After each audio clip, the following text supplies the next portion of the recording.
We'll go to 494, Representative West. Representative West, this bill will be just laid over within the committee, so I appreciate you bringing this bill forward so that we can talk about some of the issues in the bill. And we are ready for your testimony. Introduce yourself and proceed, please.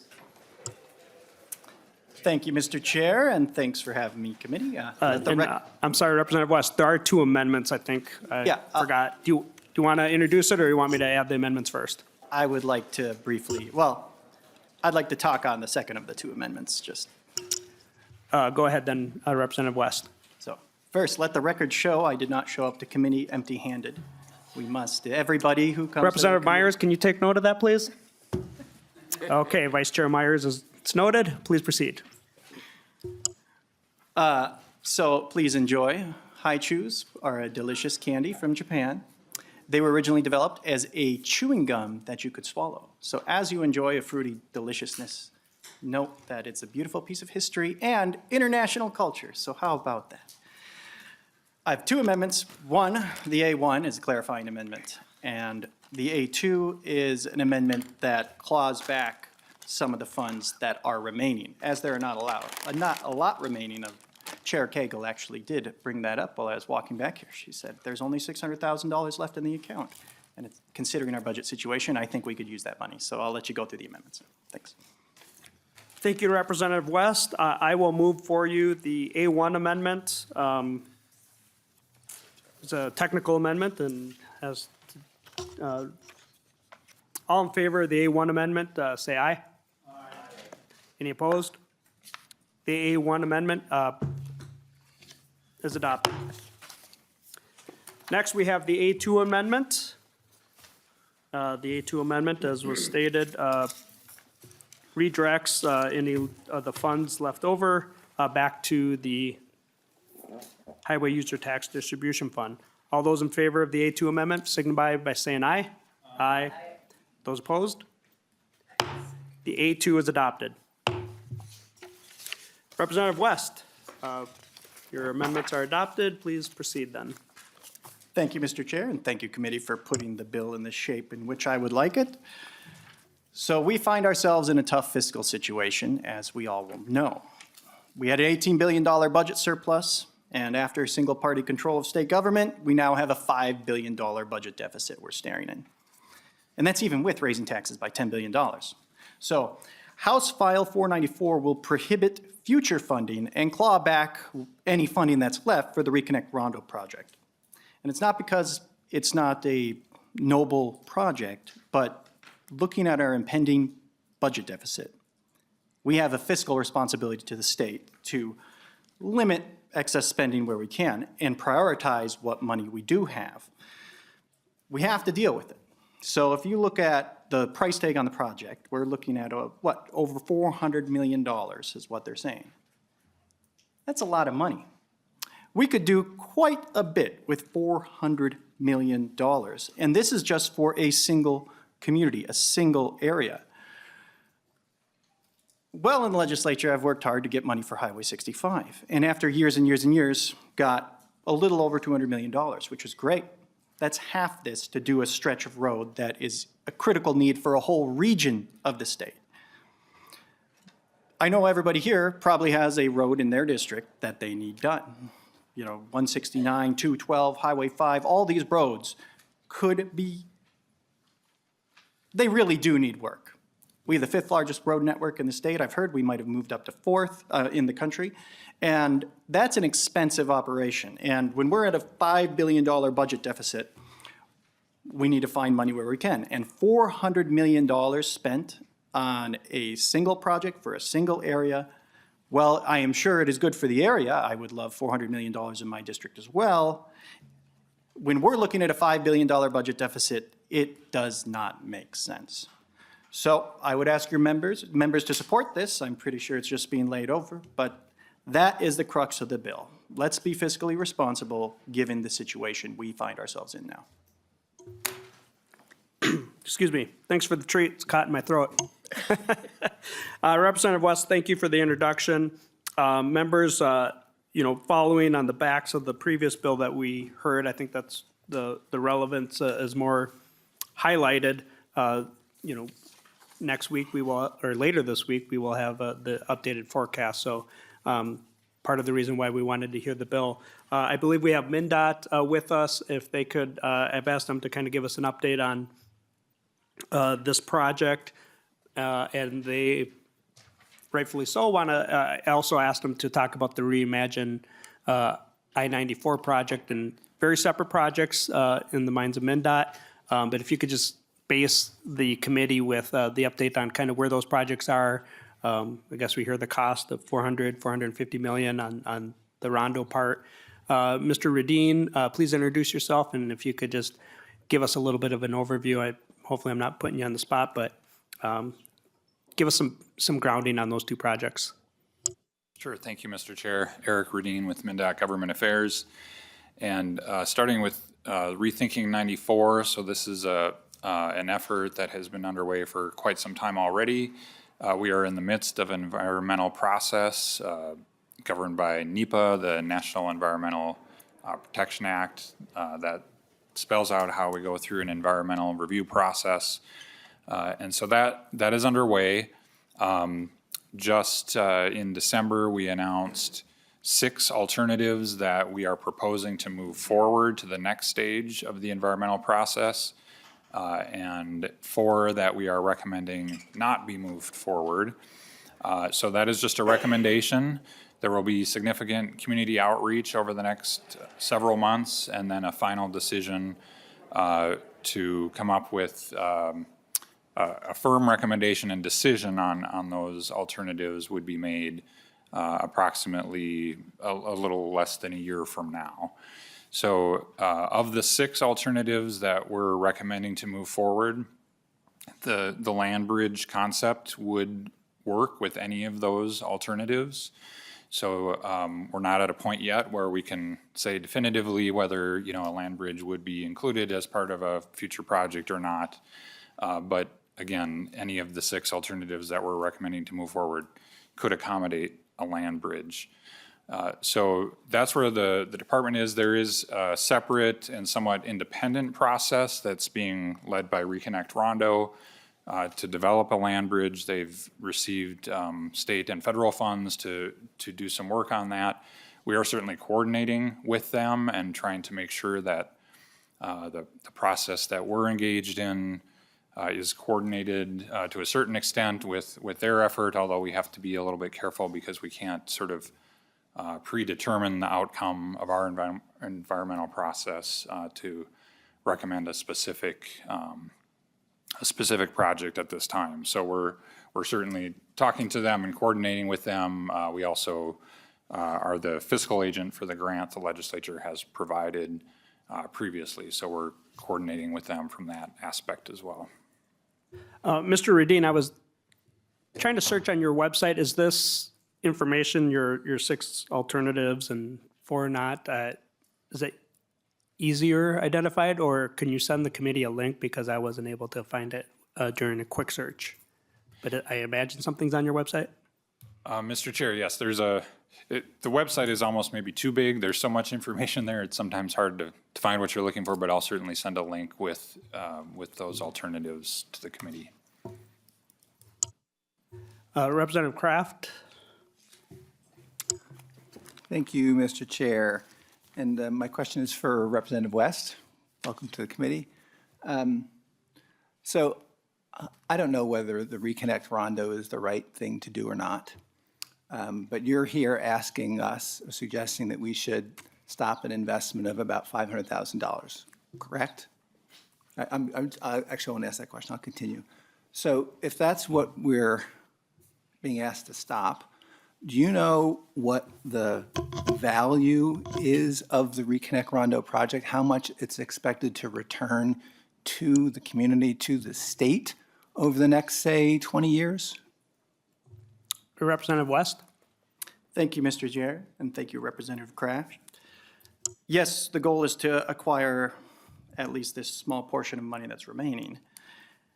I am always very skeptical when people say, spend X dollars amount and the state will see X dollars in return. Those numbers almost never bear themselves out. So what we do know is that it's expected to cost over $400 million.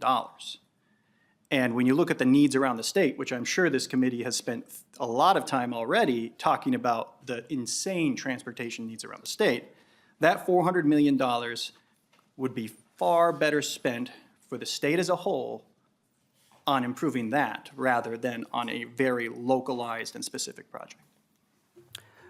One follow-up, and don't go far, Mr. Rudin. Thanks, Mr. Chair. Well, I'll just note that you answered no. You don't know. You're not coming to this with information about what we're giving up. I understand what it would cost. And then the other question I would ask is, do you know how much the fact of disconnecting Rondo, of what we did to that community, has cost that community over the past decades that's been in place? Representative West? Thank you, Mr. Chair. Thank you, Representative Kraft, for your question. This is actually my first session not serving on the Transportation Committee. So I was here for a lot of conversation on Reconnect Rondo, heard from many, many, many, many testifiers on this specific project. And if the localized area wants to take on a $400 million project, they can, but I think there are better ways to help these communities than spend $400 million on something like this. Mr. Rudin, I have a question off of that. So if they built the land bridge, who would own it, and then who would be responsible for the maintenance of that? Is that the state, or would that be the city of St. Paul, or is it Ramsey County? How would that work? Mr. Chair, I don't know that we've determined that yet. Typically, the department does own facilities over interstate right-of-way. There was some federal guidance on that the state DOT should be the owner of anything that's sort of in the interstate right-of-way. Now, my understanding is that that has become a bit more flexible in recent history, and so we've actually had some conversations. For example, there's a new bridge connecting Woodbury and Oakdale as part of the Gold Line project, and the department wasn't sure we should be the owner of that bridge, and so we talked to the Met Council and to the counties and the cities to see if somebody else was interested in being the owner of that facility, and I think we couldn't reach a resolution there, so I think the department is going to be the owner, but that's a discussion we can certainly have, and I think that's some of the language in the bill about the prohibition on sort of studying, planning, and that sort of thing. Those are exactly the types of conversations that we would want to have with local governments and the Reconnect Rondo organization. Thank you, Mr. Rudin. I'm sorry, Representative Kraft, I'll give you a second follow-up or third. I'm kind of last count, but you can have one more. Sorry, just to clarify, are we doing questions and comments now, or are we going to take testimony? Yep, we'll take testimony, but just since Mr. Rudin was up there and giving an overview, if members have questions for Mr. Rudin. By the way, if you look on the video screen, I'm highly distracted by your adorable little baby.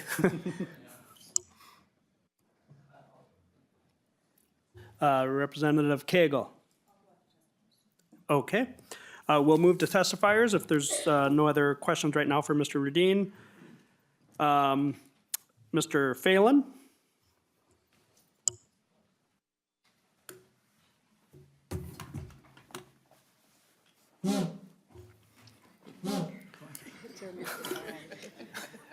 Mr. She come with a Phelan, red nose.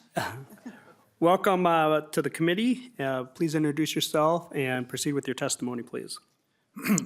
Chair Kosnick and committee members, my name is John Phelan, and I am an economist at the Center for the American Experiment, a public policy organization based here in Minnesota.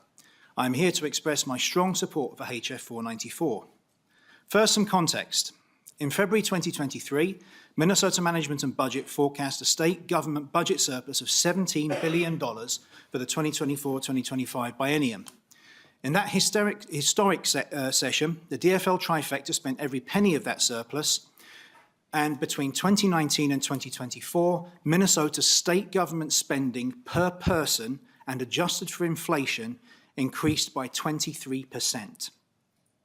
The historic trifecta also hiked taxes and fees by $10 billion, but even this was not enough to cover the explosion in state government spending. And in November 2024, Minnesota Management and Budget forecast a state government budget deficit of $3.5 billion in the 2028-2029 biennium, or $5.1 billion if you account for inflation. This deficit, the result of gross fiscal mismanagement by the state government over the last 4 years, is the central fact of state government finance.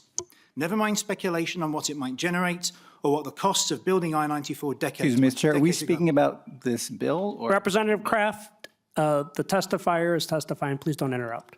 Please proceed, Mr. Phelan. Given these circumstances, Minnesota's politicians should be looking to spend less money, not more, and certainly not on schemes such as Reconnect Rondo. To the project itself. Reconnect Rondo will cost at least an estimate of $450 million on top of the $6.2 million already appropriated.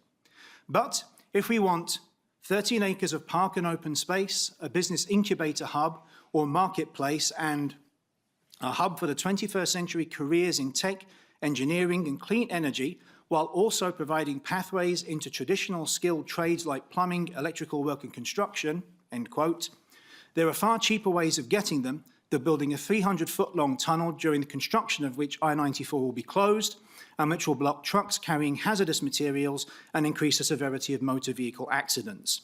One thing Minnesota is not short of is land. Reconnect Rondo has always been sold on the notion that the cost will be split between state and federal government. If, as is likely and understandable, given $2 trillion budget deficits forecast until at least 2035, federal funding for the project is pulled, the entire cost of this project will fall on taxpayers across the state. After 4 years of fiscal excess, it is time for Minnesota's politicians to start acting responsibly. I urge you to support HF 494 and stand with the taxpayers of Minnesota. Mr. Phelan, thank you for your testimony. And Representative Kraft and members, generally we just let testifiers, you don't have to agree with them, but we let them finish their testimony. Next we have Rashida Jenkins.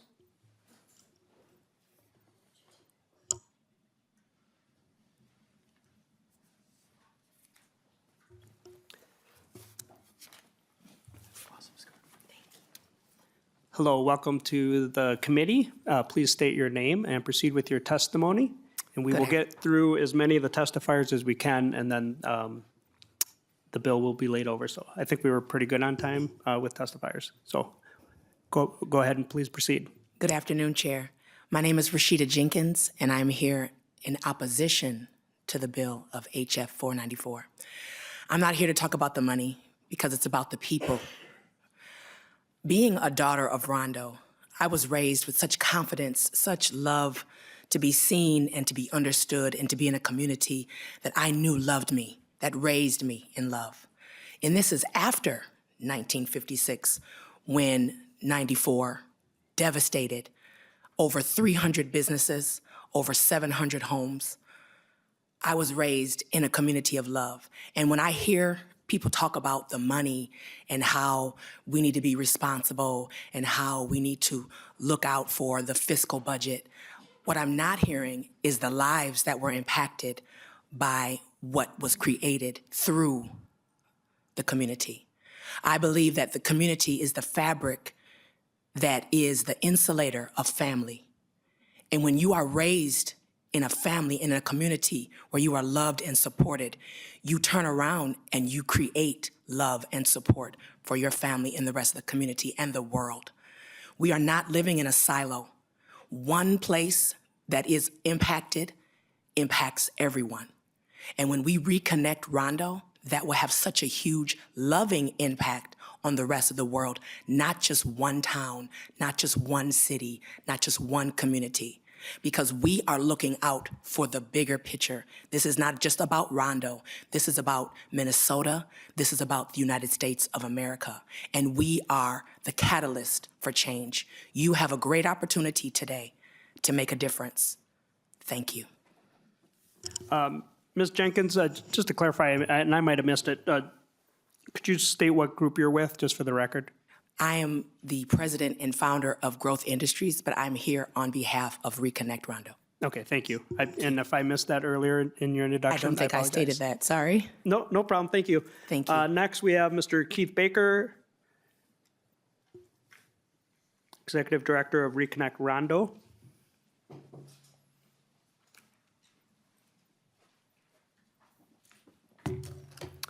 Welcome back to the Transportation Committee. Please, you know the drill, state your name, who you're with, and then proceed with your testimony. Thank you, Mr. Baker. Indeed. Thank you, Chair Koznick and members of the committee. So appreciate being here before you. As mentioned, my name is Keith Baker. I'm the Executive Director for Reconnect Rondo. And before I go too much farther, I do want to just give you the numbers, member craft that you were asking for. When we talk about a cost split in any project, it's an 80-20 oftentimes available and can be applied. This project, in order to create the structure, is $250 million and not the $400 million, because obviously there's development on top and then programming from there. So just for the record, it's $250 million is part of the cost split, 80% being federal, 20% being state, which is $63 million. As the Executive Director of Reconnect Rondo, I oppose House File 494, which aims to stop funding for the Rondo project. This isn't just a transportation project. It's an opportunity to create sustainable, economic, social, and public benefits. Important to note is that Reconnect Rondo's project aligns with the goals of the Minnesota Department of Transportation, which was established in 1976, 10 years after the devastation caused to the Rondo community. The project emphasizes creating safer transportation options by improving infrastructure and connectivity within the Rondo neighborhood. The project enhances access to mobility for all residents through the provisions of intermodal and multimodal transportation facilities. By revitalizing Rondo, it ensures economic opportunity and quality of life without placing undue burden on any community. Moreover, it improves connectivity and access to transit services for the Rondo community and supports economic development by creating new business opportunities. Projects like Rondo also generate thousands of jobs, and we've heard some testimony with respects to this. But not only during the construction, but beyond, revitalizing the local economy and bolstering property value while mitigating displacements. Social benefits include reuniting a community, promoting safety, cohesion, while providing enhanced access in healthcare, education, and essential services. Elevating overall quality of life. Publicly, the project enhances mobility for everyone. It offers improved transportation options, addresses environmental goals, and fosters a healthier environment through increased access and green space. Reflecting back to 1956, the Rondo community was a vibrant neighborhood until it was bisected by I-94, causing lasting harm. Sadly, it isn't the first time we've seen deliberate targeting of a community to hinder its self-determined progress. House File 494 is yet another example of such targeting. As someone with 40 years of a career here in Minnesota, I spent 18 years with the Minnesota Department of Transportation. I can say that I have never witnessed such intentional targeting of a specific community in my time with the Department of Transportation. This project states a profound challenge, or this project is profoundly challenged by that targeting. And it's important for us to recognize that there was a formal apology that occurred by then Commissioner Zelli in 2015 and Mayor Chris Coleman in 2015. One of the things that I've really recognized is that we've seen the success of projects like Target Field in revitalizing Minneapolis, Projects like Destination Medical Center in Rochester, the Iron Range Resource and Rehabilitation, RRR, in the Iron Range, the National Sports Facility or Center in Blaine, and they were all established and funded by state resources and well managed as a result of that. Additionally, Dakota County, CDC, and Scott County EDI are public-private partnerships that are examples of how state funds can effectively be used to drive economic opportunity and create lasting social, economic, and public benefits. It only makes sense that the community of Rondo also is able to use those kinds of tools and mechanisms to revitalize itself. Furthermore, Reconnect Rondo intends to really try to leverage systems, processes, tools, and resources that we know are available to all kinds of communities, and we see ourselves in a position to really support that as well. Let me just close by indicating this. Investment in the Reconnect Rondo project will yield substantial benefits. As Frank Domer, Director of Urban and Regional Infrastructure Finance at the Humphrey Institute, wrote in 2023, and I quote, "While infrastructure alone cannot heal community wounds, innovative uses of right-of-way space can help reconnect divided communities while creating usable space with multiple social benefits," unquote. And I would add economic and public benefits as well. Chair Koznick and members of the committee, I encourage you to help create a legacy of opportunity, vibrance, prosperity, and progress for Rondo and the state of Minnesota. I urge you to reject House File 494 and champion the Rondo project. Thank you for your time. Thank you, Mr. Baker. If I just have a quick question before we move to the next testifier, and I was happy to have your testimony go beyond the 2 minutes, so thank you for being here. Thank you. But just listening to your testimony, that the whole project is not just a transportation project.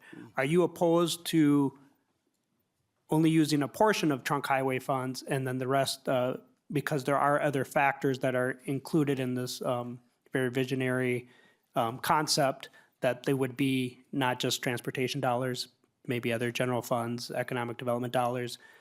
I think that might be the purpose and the question of the bill. Yeah, thank you, Chair Koznick. I think at this particular point, it's really premature to really firm up what we think is going to be necessary. Certainly a wide range of tools as well as resources are something that we certainly would invite to be considered as a part of this funded project. Thank you, Mr. Baker. Next, we have Marvin Roger Anderson, Executive Director of Rondo Center for Diverse Expressions. Welcome to the testifying table. And next, after Mr. Anderson, we'll have Sharon Garth. If you want to proceed and take that other chair. And then after that, we'll have Mr. Harper.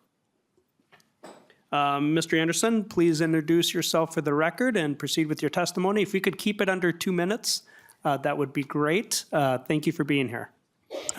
Thank you, Chair Koznick and members of the committee. Excuse me. My name is Marvin Anderson. I was born in St. Paul, and I'm a lifelong member of the Rondo community. I'm a grandson of Ernest Jones, who came to Minnesota in 1901 to work on the Minnesota State Capitol as a mason. I am the son of a father who in 1947 got a loan from the Federal Home Administration and built 12 townhomes on Rondo. I'm the grandson of a woman who built a home at 1020 Rondo. Both my grandmother's home, my father's 12 townhomes were destroyed when I-94 was routed through the community and wiped those homes out. I am the co-founder of the Rondo Day celebration. I am the board chair of Reconnect Rondo. I'm also the past Minnesota State Law Librarian for 24 years, working here for the state of Minnesota. Considering my history and my background, you know what I'm about to say right now. I want you to reject House File 494. Chair Kosnick, you once said that Minnesotans deserve a transportation system that is responsive to the needs of the people. What are the needs of Rondo? Rondo needs the community trust that it has built up with MnDOT, with Met Council, with state and local entities, and working on this project for the last 15 years. Rondo needs to know that the hard work that we put into this committee, put into this work, is going to be recognized and given some consideration. Rondo needs a forward-looking solution to the problems in our community. We need to employ the most up-to-date technology. We need to use AI. We need to use all of the solutions that are necessary to rebuild our community and take it from where it is now to where it can be. Rondo needs an economic engine to get us started again. We need small businesses. We need entrepreneurs. We need the opportunity to grow businesses within the Rondo community so that the self-determination of our community can be obtained once again. Rondo needs housing, affordable housing. This project could probably bring around over 500 affordable homes to a community. And the city needs money, and our project will deliver at least $4 to $5 million a year to the city of St. Paul in the form of new taxes. Rondo needs equitable access to the funding that is available. This land bridge is designed to restore connectivity, enhance mobility, improve safety, and mitigate pollution. These objectives, they align with the very purpose of state transportation funding. To deny funding would be to deny Rondo the same opportunities afforded to other infrastructure projects across the state. House File 494 is a step backwards, one that disregards the vision, the hard work, and the aspirations of the Rondo community. This project is more than just a land bridge. It's about reclaiming a lost neighborhood, reconnecting a divided community, and revitalizing a region with new opportunities for growth and success. I urge this committee to reject the funding prohibition and stand with the Rondo community in its mission to reclaim, reconnect, and revitalize the neighborhood. Let's not let past mistakes, let's forget past mistakes, and let's move forward with solutions that promote equality, economic vitality, social and cultural stability, an increase in housing, the mitigation of environmental hazards, all that are now present in the Rondo community. The Rondo land bridge is a step in the right direction. By rejecting 494, you will join us in our process. Thank you so much for the opportunity to testify. Mr. Anderson, thank you for being with us today in your testimony. We have about 5 minutes, so we'll go to Ms. Sharon Garth, then Representative West, closing comments, and then we'll lay the file over. If the, we're laying the file over, not, Mr. Chair, this is a really important bill, and I think my members would like to speak to it. well, if you'd like to cut off testimony, then you can have, do you want to have a question now? I'll go ahead and take my time right here. So this bill is incredibly hypocritical. It's targeting a community of color that has asked for this since the Highway Department went through and destroyed their community. I also want to bring up the fact that the Center for American Experiment, some of the comments made by their president, Mr. John Hinderrecker, says slavery is now 150 years in the past and legal segregation 50 years. Yet the social pathologies exhibited by the African American community, especially Black men, have gotten worse, not better, and these dark eras have receded into the past. The myth of Black victimization by whites and determining an uptick in crime in Minneapolis is due to radical hostility promoted by the Obama administration and Black Lives Matter organizations. Those are quotes directly credited to the Center for the American Experiment's president, John Hinderkamper, or whatever his last name is. And so I'm really frustrated because you just got $200 million last year for Highway 65. That's only one portion of that. You know that you're gonna be coming back to the legislature asking for more, right? Because the Highway 10, that tangle, and then the part up by Ham Lake. So what I'm hearing is Blaine communities deserve a $400 million project, but we want to take away $500 million from a community of color that has been targeted. And I really think this is irresponsible. And, given your social media history, I don't think this is a very good look for you, Representative West. Thank you. Representative members, we are here to debate. The audience will be quiet or you will be escorted. Representative Cagle, we should refrain from invoking motives. Representative West, close the bill. Thank you, Mr. Chair. Well, one, we've done prohibitions before, Southwest Light Rail expenditures, targeting a community, totally ridiculous.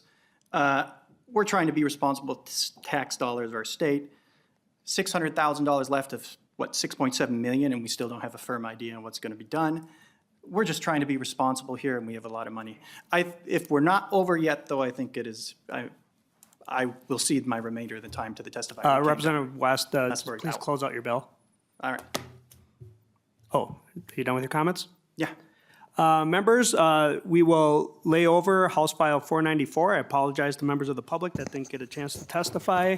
Appreciate Mr. your Chair, time could we today. go over And committee this- by 5 or 10 minutes and just allow the people to speak who have come here to speak? We've got a couple minutes left before, and if they could have a couple minutes. Representative that'd be great. Tapke, we have some members that, if you have someplace, I'm amenable to that. If you do have to leave, just please go where you need to go. But if you could give us 5 more minutes, I would appreciate that. Thank you.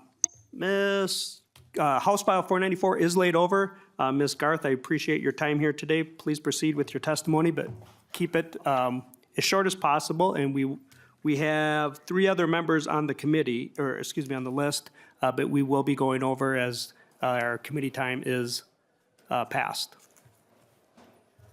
Thank you. My name is Sharon Garth, and I'm a lifelong resident of Rondo. I was born and raised in St. Paul, and right here today, I am representing the community, which we call Central Village Neighborhood and Park, which is bounded by the Freeway 94 as one of its ends. My point here today, of course, is to stand with the Reconnect Rondo project. We have, as a community, been through 50 years, which I have lived through, of disenfranchisement. From 94 and the division of a community, just split in half, until now we sit where we're losing business after business. The economy is dropping, and we have spent over 8 years working to put together a plan that would help the economic, the social, the cultural fabric of our community.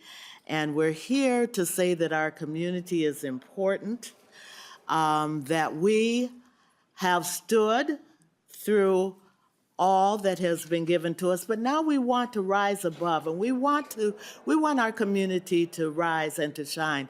We need additional housing, affordable housing in our community. We need education and jobs at a higher level than what is being provided to us now.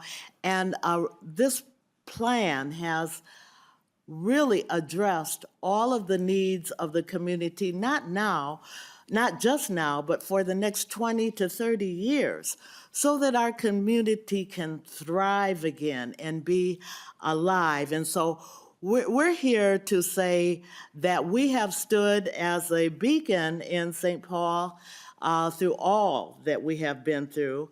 And now we're just wanting to move forward, elevate ourselves to where we should be. So I'm really urging you to consider the significant impact of what HF 494 would have on the Rondo community and the broad region, because we are all connected. And prohibiting that funding for Reconnect Rondo undermines years of trust building and equity-centered planning. I implore you to reject the HF 494 and stand with the Rondo community in their vision to reclaim, reconnect, and revitalize our neighborhood. Thank you, Ms. Garth. I thank you for your time. Thank you. Are you Mr. Harper? No, I'm not. I am Jonathan Palmer. Okay, why don't you go proceed? Is Mr. Harper here? If you could, there you go, excellent. If you can keep it under 2 minutes, I think the committee can accommodate that. Thank you. Thank you, Mr. Chair, representatives. My name is Jonathan Palmer. I am the principal of nonprofit Heroes for Hire. But prior to that, I led Hallie Q. Brown Community Center for 15 years, historic African-American organization in the community. This project has been a central focus of people within Rondo working to rebuild and reconnect after the highway and other efforts were put into the community to destroy it. Recently, in 2022, there were amendments to try and remove the funding from this as well. Senator Newman, Representative Jasinski, Chair Koznick, I think even at that time you said that there were projects in your community that this money would go better for. The question I have as we're going here with this third time is, what does the Republican Party have against the Black community in Rondo? Mr. Harper, if you could speak to the bill, we would appreciate it. Otherwise, we'll move on. I'm to the Mr. next. Palmer. Oh, Different Mr. Black Palmer. people look different. Mr. Palmer. Yes, thank you. I am speaking to the bill, and as you let the gentleman, Mr. Phelan, who also has referred to programs that prioritize African Americans, people of color, women, LGBTQ people as being racist, I think that this still speaks to the issue. We're talking about rebuilding a community, and we're talking about what has been done to a community and continues to be done to a community. This is an effort that will not just serve Rondo. Rondo has been the historic gathering place of the African American community from all over the state, but people have always come into Rondo to enjoy the shops, to enjoy the stores, to enjoy the funds. It is a place that has been a central gathering spot that people have come to. So when you talk about this as being something just for one community, you're not being honest. This is a project that is necessary. This is a project that does good. And it is a project that should not be targeted by different members of a specific party in order to defund it. Thank you for the time. Thank you, Mr. Palmer. Mr. Harper, please introduce yourself and proceed with your testimony, and then we'll be recessed. Thank you. Yes, good afternoon, members of the Transportation Policy Committee. My name is Robert Harper, founder and owner of RDTH Consulting.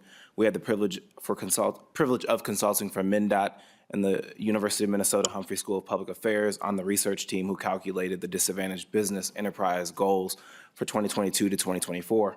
As you heard in Keith Baker's testimony, the urgency of supporting Reconnect Rondo is clear. And while I understand the purpose of House File 494 is not specific to contracting and procurement, I wanted to uplift some of our findings to provide context around the state's continued disinvestment in black communities and black businesses. Black History Month just ended, and my concern is the way that we typically have a tendency to speak to black history in this era of the 1950s and 60s, referred to as the Civil Rights Movement. And by talking about these discriminatory acts in the context of the 1950s and 60s, the discussion is actually framed in a way that indirectly absolves current government leaders and elected officials of the ongoing discrimination that our communities face today. Reconnect Rondo is not just about remedying the initial harm felt by the construction of I-94. It is about inspiring generational wealth, prosperity, and opportunities for communities that were overlooked then and are overlooked today. The focus of my testimony today is focused on the continued underinvestment in black communities like Rondo And from 2017 to 2020, our research found that Black contractors received 0 out of 742 MnDOT contracts that totaled over $3 billion spent by MnDOT. To the contrary, Reconnect Rondo has a robust plan for utilizing diverse contractors in the development, construction, and post-construction of the land bridge. Reconnect Rondo also has a community-informed and human-centered approach to remedying the past and ongoing discriminatory actions of state transportation systems. I ask that the Transportation Committee support that and by rejecting this bill. Thank you. Mr. Chair. Thank you, Mr. Harper. Chair, The meeting is adjourned.